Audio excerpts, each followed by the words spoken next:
के भले के लिए दुनिया का सामूहिक प्रयास था।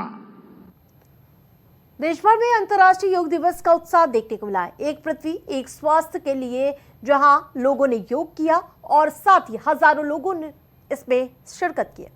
इस दौरान जहां बड़ी संख्या में लोगों ने हिस्सा लेते हुए नजर आए, वहीं मुख्यमंत्री योगी आदित्यनाथ अंतर्राष्ट्रीय योग दिवस पर योग को न केवल शारीरिक बल्कि मानसिक स्वास्थ्य का आधार बताते हुए नजर आए।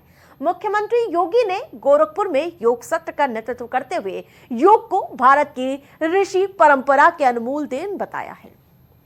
मुख्यमंत्री योगी आदित्यनाथ ने गोरखपुर के महंत दिग्विजयनाथ स्मृति भवन सभागार में सामूहिक योग अभ्यास का नेतृत्व किया। पूरे राज्य में सुबह 6 बजे से निर्धारित स्थानों पर विशेष योग सत्र आयोजित किए गए, जिनमें बड़ी संख्या में लोगों ने एक साथ योग किया और रुचि दिखाई।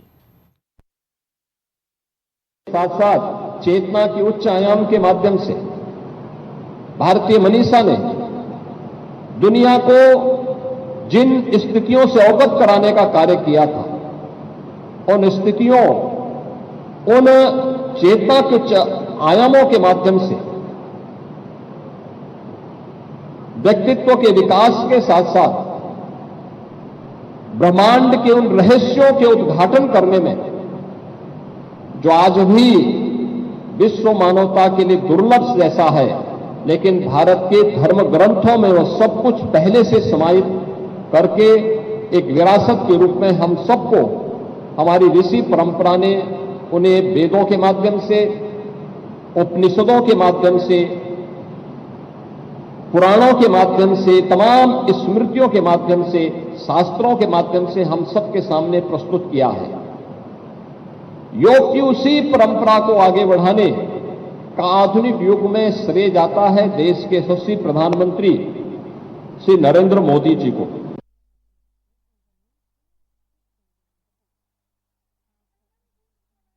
योग दिवस मनाया गया। वहीं योग दिवस के उपलक्ष्य में उत्तर प्रदेश सरकार के कृषि और प्रौद्योगिक प्रमुख सचिव पंधारी यादव मुख्य अतिथि के रूप में बांदा आए और सुबह उन्होंने शिविर में योग किया और इस दौरान बांदा डीआईजी राजेश, जिलाधिकारी जे रीवा, पुलिस अधीक्षक पलास बंसल के साथ जुड़े के सभी अधिकारी मौजूद रहे।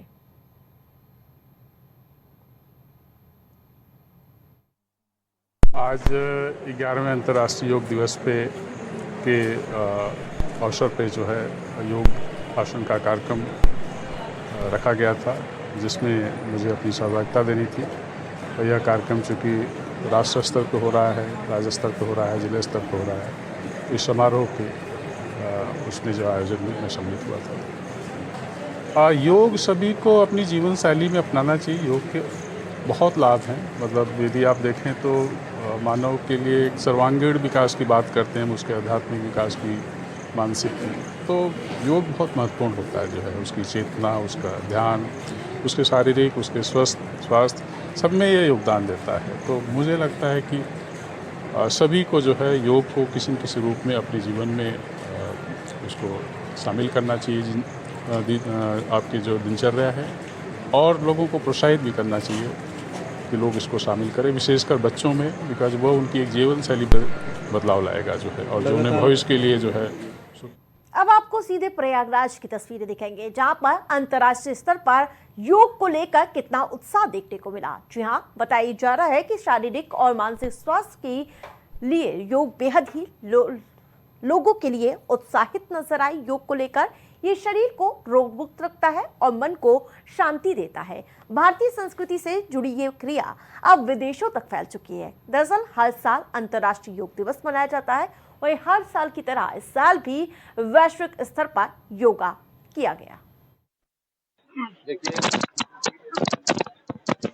आज योग पूरी दुनिया में योग दिवस के रूप में 21 जून को मान्यता मिली। ये हमारे माननीय प्रधानमंत्री जी के प्रयासों के कारण, केवल और केवल उनके प्रयासों के कारण। करें योग रहें निरोग, ये कोई स्लोगन ही नहीं है। ये जीवन में जिसने भी अपनाया है